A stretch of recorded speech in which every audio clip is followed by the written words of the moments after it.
Buenas noches, somos estudiantes de la Universidad Autónoma de Nariño. Mi grupo está conformado por Camilo Mesa, Xiomara Castiblanco, Sonia Olaya, Jesús Barrios y quien les habla, Erika Meneses. Bueno, a continuación hablaremos sobre el tema del papel del gobierno en la economía. Bueno, decimos que el papel del gobierno en general es la autoridad que controla y dirige las instituciones del Estado y regula el funcionamiento de una sociedad. Su principal objetivo es velar por el cumplimiento de las normas y promover el bienestar de la sociedad.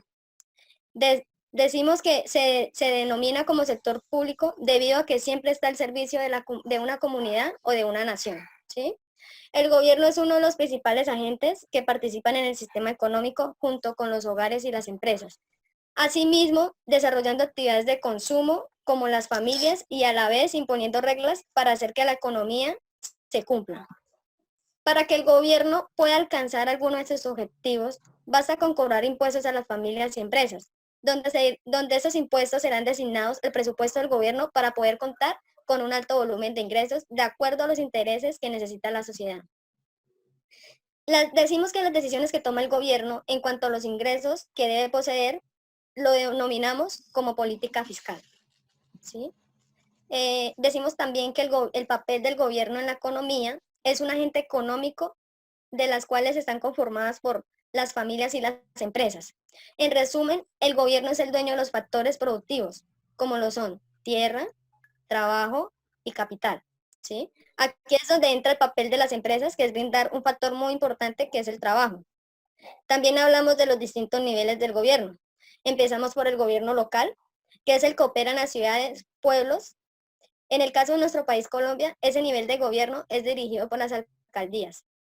Hablamos de otro tipo, que es el nivel regional en Colombia, ¿sí? De la cual es dirigido por la gobernación, que va dirigido a nivel departamental. Y por último, hablamos del gobierno nacional, que es el que tiene control sobre una nación, ¿sí? En conclusión, decimos que cada nivel de gobierno tiene una responsabilidad específica, ¿sí? En efecto, el gobierno produce bienes y servicios, contrata factores de producción, consume bienes y servicios, ahorra e invierte. En Colombia, las entidades más importantes que pertenecen al gobierno central son la presidencia, los ministerios y los departamentos, ¿sí? En los países existen también empresas públicas, las cuales son entidades del gobierno que desarrollan actividades productivas, como lo hacen las empresas privadas. Los distintos niveles de gobierno y las empresas públicas conforman lo que conocemos como sector público. Porque son, ¿Por qué decimos como sector público? Porque son entidades que ejercen actividades para el servicio de la comunidad o de la nación, ¿sí? Existen empresas públicas no financieras, ¿sí? ¿Cuáles son esas entidades públicas no financieras? Como las que prestan los servicios públicos, como lo son los bancos que ofrecen servicios a los exportadores, ¿sí? También hablamos de que el gobierno es un agente o que actúa como un agente económico, ¿sí? Esto tiene como influencia en el mercado a través de las políticas públicas que emiten con la intención de mejorar el bienestar de los ciudadanos de una nación. Es decir, las familias, las empresas y el Estado, ¿sí? En algunos casos para el gobierno existen empresas privadas que no generan rentabilidad porque su costo de producción es muy alto, como por ejemplo el suministro de salud a los más pobres y el cuidado del medio ambiente, ¿sí? En otros casos, el gobierno participa en actividades productivas que se considera como una estrategia para el desarrollo económico, como por ejemplo el sector petrolero. En los países más desarrollados como Estados Unidos, Francia, Alemania y Japón, el gobierno participa casi exclusivamente en las actividades en que el sector público no tiene interés en hacerlo, lo cual hace que su participación en sectores como la industria o el sector financiero sea prácticamente nula, ¿sí? Bueno, también les voy a hablar cómo empezó la centralización en Colombia. Decimos que en el siglo XX, Colombia se caracterizaba por tener un sistema centralizado. ¿Por qué? Porque este sistema actuaba como el principal recaudador de impuestos y principal proveedor de bienes y servicios, ¿sí? Esto perduró hasta la década de 1986. A comienzos de esta década empezó el cambio hacia un sistema descentralizado, donde se deducía que las regiones debían ser más autónomas, debían tomar sus propias decisiones sobre el gasto público, asimismo haciendo una elección popular de alcaldes. Este proceso comenzó más o menos en los años 80 donde se concretó en el año 1991, donde las regiones tuvieran cierto grado de autonomía. Así, de esta manera, el artículo primero de la Constitución de 1991 define a Colombia como un Estado social de derecho, organizado en forma de república unitaria, ¿sí? Descentralizada, participativa y pluralista. Bueno, a continuación, le cedo la palabra a mi compañera Xiomara, que les estará explicando otro tema. Bueno, buenas noches. Bueno, yo les voy a hablar sobre los ingresos y los gastos del gobierno. Bueno, en la mayoría de las economías, la principal fuente de ingreso que recibe el gobierno son los impuestos. Esta tendencia ha significado que en muchos países los ingresos del gobierno cada vez dependan menos de la producción de bienes y servicios. Bueno, como le dijo mi compañera anteriormente, sabemos que los impuestos son los gravámenes que el gobierno pues cobra a las personas, las empresas y las familias. Bueno, hay distintos tipos de impuestos que se dividen en tres categorías. Son el impuesto al ingreso de las personas y de las empresas, o sea, sobre los salarios y las utilidades. Están los impuestos al gasto, que incluyen el impuesto al valor agregado, y los impuestos a la propiedad, que éstas se cobran sobre la finca raíz. Por ejemplo, las viviendas o los locales comerciales, etc.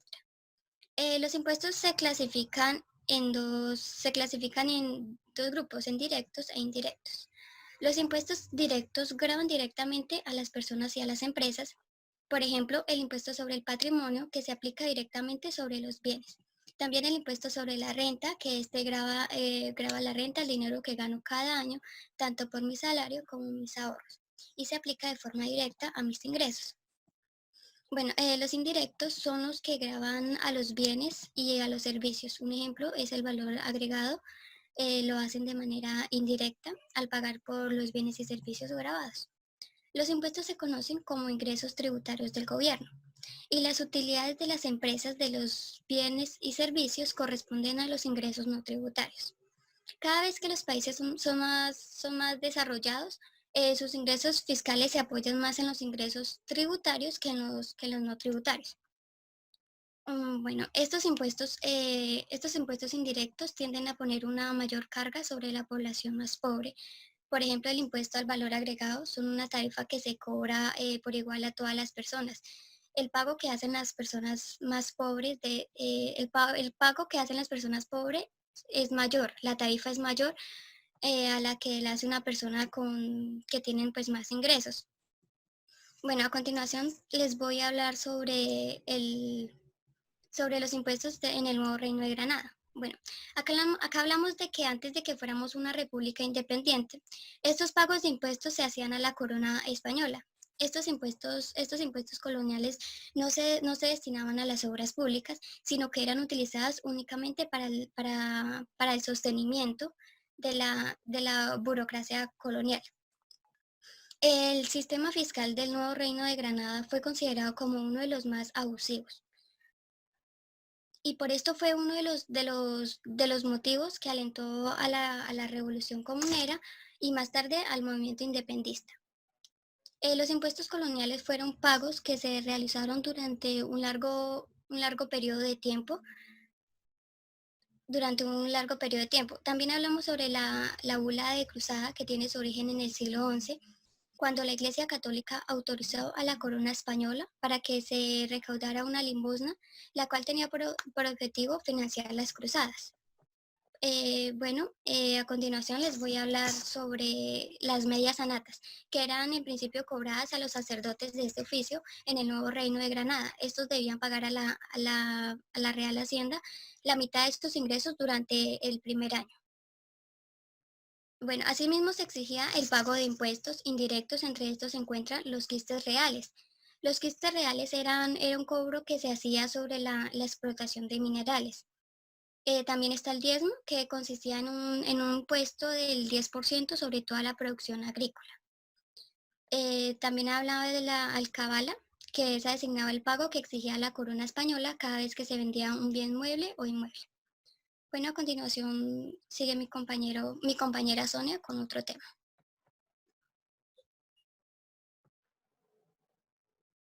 Buenas noches, compañeros.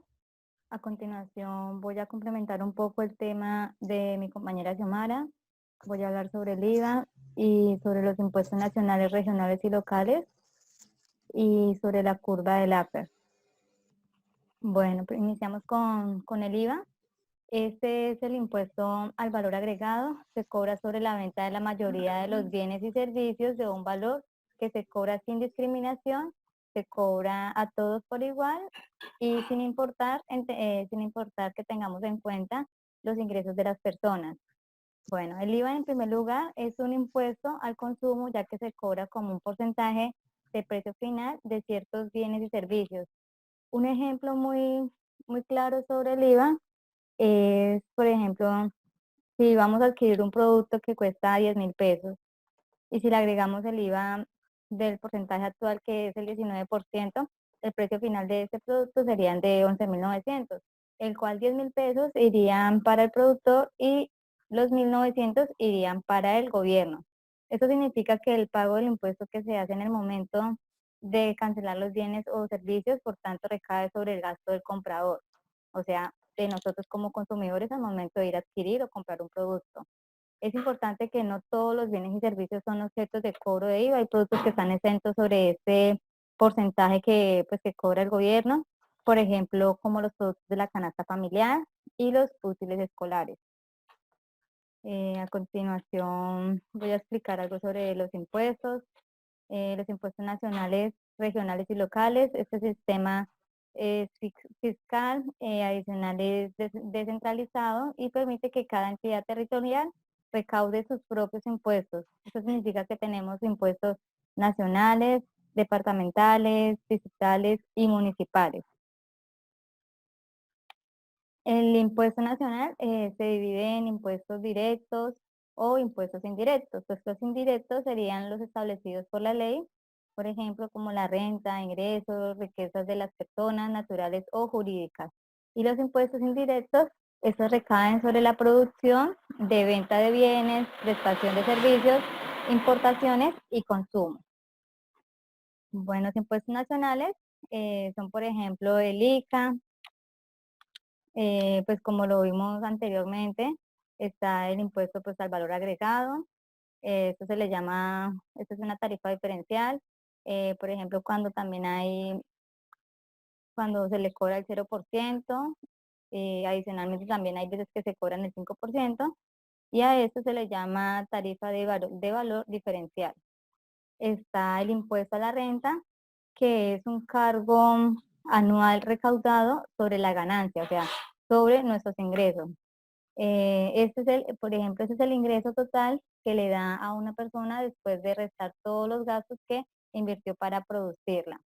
Este impuesto es directo y progresivo que se cobra a las personas que más ingresos obtienen. En esta medida, el impuesto de renta es acorde con la capacidad de pago de las personas. También tenemos el impoconsumo, que es un impuesto al consumo. Este, por ejemplo, este va dirigido sobre los sectores del expendio de bebidas, cantinas y restaurantes. Está también el impuesto 4 por mil, este gravamen a los movimientos financieros. Esto empezó siendo algo temporal que requería solucionar un gasto específico del gobierno en ese momento. Empezó siendo un impuesto que cobraba una tarifa del 2 por mil, pero ahorita en la actualidad ya vamos el 4 por mil. Está también el ICA. Este ICA es el impuesto de industria y comercio. Este, por ejemplo, pretende gravar con diferentes tarifas de actividades industriales, de servicio y de comercio. Tenemos los impuestos nacionales. Estos impuestos nacionales que va dirigido al impuesto de industria y comercio. Está el impuesto predial, que lo cancelan pues todas las personas que tienen su apartamento, su lote, su casa. Este impuesto predial se hace anualmente, cada año. Está el impuesto sobre el vehículo. Este impuesto los pagan las personas que tienen carros, motos de mayor cilindraje. Este impuesto también lo pagan anualmente. Está sobre el impuesto sobre la sobretasa de la gasolina. Este impuesto pues lo pagamos todas las personas que tenemos moto, carro, en el momento pues de tanquear nuestros vehículos. Adicionalmente también tenemos el impuesto de azar y de espectáculo. Este impuesto lo cobran cada municipio o cada departamento donde esas personas que quieran dar un espectáculo, por ejemplo, un circo si quiere prestar pues su servicio hacia el público, tiene que pues, sacar el permiso y adicional cumplir con un impuesto de tarifa que este municipio, departamento le va a cobrar pues por prestar su atención hacia el cliente. Impuestos de azar, por ejemplo, pues los casinos, por ejemplo, también una persona, esas rifas que son en cantidades, esas personas también tienen que sacar un permiso y adicionalmente pagar un impuesto hacia el municipio. A continuación los dejo con mi compañero. Muy buenas noches, a mí me corresponde hablarles y tratarles sobre el tema del gasto en los que incurre el gobierno. Bueno, el gobierno gasta todos los ingresos que recibe de todas sus actividades de consumo e inversión. Las decisiones de gasto que se dan en el gobierno se toman todas en un proceso político en el cual todas se representan los intereses de los diferentes individuos de las regiones y todo esto se consigna en el presupuesto de la nación. El gasto del gobierno se divide en 4 categorías: el consumo, la inversión, las transferencias y los pagos de intereses. El consumo del gobierno incluye todos los salarios que se pagan a los trabajadores del sector público y a los pagos que se dan en la compra de bienes que se adquieren para el funcionamiento de las labores gubernamentales y del gobierno como tal. Luego tenemos la inversión, que es la que principalmente busca invertir en toda la infraestructura de una nación, como por ejemplo en la creación de carreteras, puertos, redes de comunicación, etc. Las transferencias son todos esos montos de dinero con los cuales se subsidian diferentes sectores como son la salud, el sector público, generando así los pagos, subsidios de vivienda, por ejemplo, los subsidios que se dan en familia de nación, por desplazados, etc. Y por último, los pagos de los intereses, que es más que todo a esos intereses que se dan en la deuda pública que se tiene por el dinero que se ha recibido en calidad de préstamo para subsidiar todos los gastos que tiene una economía, un gobierno, porque sus ingresos no son los suficientes, no está generando suficientes ingresos a la economía para cubrir todos sus gastos. Estas 4 categorías se subdividen en 2 grandes grupos, que son los gastos corrientes y los gastos de capital. Los gastos corrientes hacen referencia a lo que es el consumo, las transferencias y el pago de intereses de las categorías. Por ejemplo, el consumo en los salarios que se deben pagar a los trabajadores públicos, en las transferencias a los principales sectores de la salud, sectores públicos, y los pagos de los intereses de todos esos préstamos que han adquirido. Y los gastos de capital, haciendo referencia a todas las inversiones que se dan en pro de la infraestructura y del progreso de una economía. Pues sabiendo que en infraestructura sabemos que hacen la inversión adecuada en la creación de carreteras, puertos, centros de comunicación, etc. Los gastos de capital corresponden de esta manera exclusivamente a la inversión. Los países desarrollados tienen una gran característica en el manejo de su economía y en la categorización, en el uso de la categorización de sus gastos que dan en el gobierno. Por ejemplo, un país desarrollado tiende a gastar más en el gasto corriente, buscando priorizar la calidad en los sectores de la salud y la educación. Mientras que una característica de los estados y de las economías subdesarrolladas es que buscan priorizar la inversión en infraestructura de su nación. Teniendo esto en cuenta, encontramos varios conceptos en los cuales nos permiten ver el estado en el que se encuentra una economía, como lo es el balance fiscal, siendo la diferencia entre los ingresos y los gastos. Cuando los gastos que tengo en mi economía, en mi gobierno, son mayores a los ingresos que estoy produciendo y recogiendo, pues entonces ya decimos que tenemos un déficit fiscal. Esto resulta a la necesidad de endeudarse como cualquier otra entidad para cubrir esos gastos que no se puede dar cubrimiento con el ingreso que se está generando. Entonces ahí es donde acudimos a la deuda externa con los diferentes bancos internacionales. Pero si es al contrario, cuando nuestro balance nos da un resultado positivo, esto significa que me está generando más ingresos que gastos, le decimos que es un superávit fiscal, lo cual nos permite disponer de un dinero extra, ya sea para la inversión en la economía nacional o que sirva como préstamo para otras economías y asimismo generar rendimientos. Ya con eso concluimos lo que es la parte del ingreso y del gasto por parte del gobierno en la economía como tal. Ya le cedo la palabra a mi compañero Jesús. Buenas noches. Me tocó el pequeño tema del ahorro, la inversión y el endeudamiento público. Como tal, hasta aquí hemos analizado diversos aspectos conceptuales relacionados con el papel del gobierno en la economía, así como, como son los ingresos y los gastos públicos.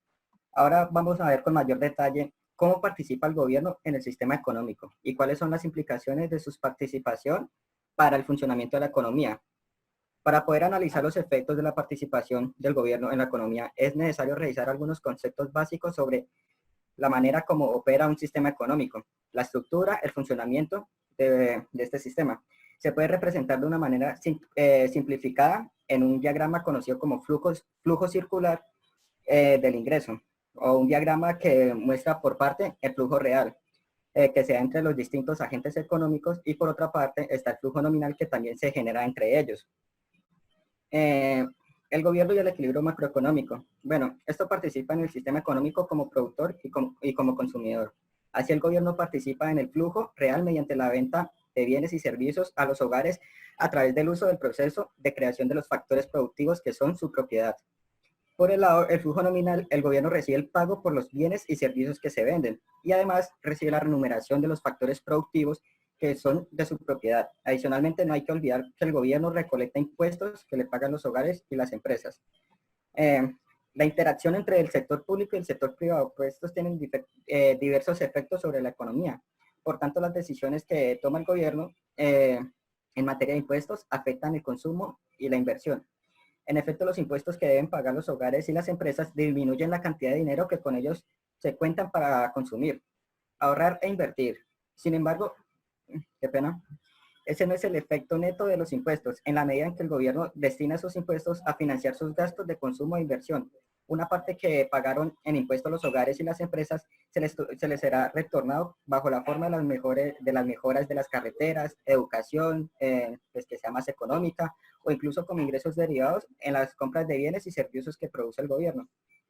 Del otro lado, el gasto del gobierno, que es consumo e inversión, tiene un impacto muy importante sobre la demanda agregada y por tanto sobre el nivel de actividad económica y el empleo. Por esta razón, la teoría de keynesiana definió la intervención del gobierno como un mecanismo para estimular la demanda en un contexto de recesión y economía creciente y que hace crecer el desempleo. La relación entre la política fiscal y la política monetaria. Para llegar a terminar pues la discusión de este contenido, pues es muy importante destacar la estrecha relación que existe entre la política fiscal y la política monetaria. Esta política fiscal y la política monetaria son dos de los principales instrumentos a través de los cuales el gobierno busca generar un impacto sobre la economía.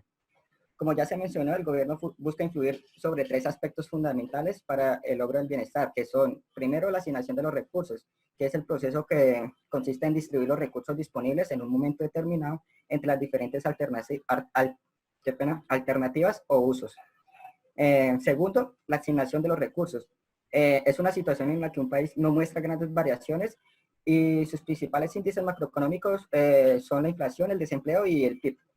Está el tercero, que son la distribución de ingresos o de las riquezas. Esto es un indicador económico global que muestra la relación entre la población y el ingreso nacional. Es un periodo determinado de tiempo, muestra la forma que se distribuye el ingreso nacional entre los diferentes factores de producción, pues como son la tierra, trabajo, capital y organización. Pues esto fue todo. Me despido, gracias por escucharnos nuestro tema que nos tocó exponer.